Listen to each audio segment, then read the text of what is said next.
Ce que je veux vous dire, c'est à quel point la sécurité des circulations est absolument clé pour la SNCF. Donc c'est un événement, hein, quand un TGV sort de la voie, c'est pas normal.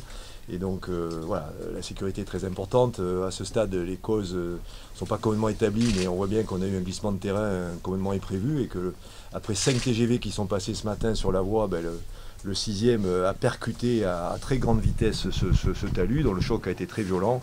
On le voit quand on voit la motrice, on voit la déformation de la motrice. C'est très impressionnant. Pensez bien sûr pour le conducteur du train, hein, qui est blessé, hein, qui est assez gravement blessé, parce qu'il a subi un choc sur son thorax, hein, donc il est blessé. Et il s'est comporté de manière admirable, hein, c'est un grand professionnel, puisque je pense qu'il n'a pas vu arriver le choc, hein. Par contre, une fois qu'il a subi le choc, il a posé toutes les mesures de sécurité, de sécurisation de son train. Donc c'est absolument remarquable. Imaginez l'état de choc dans lequel il était. Il a conservé le sang-froid et la détermination pour assurer la sécurité du train.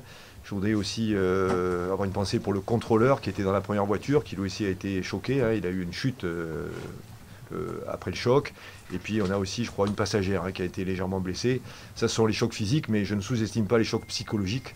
On a une vingtaine de personnes, je crois, qui bien sûr ont ressenti un choc psychologique important. Selon l'endroit où voulaient aller les voyageurs, on a su les acheminer ou sur Strasbourg ou ailleurs pour poursuivre le voyage, pour ceux qui le souhaitaient en tout cas. Le plan de transport, l'offre de transport va bien sûr être revue, hein, puisque la voie est bouchée pendant un certain temps.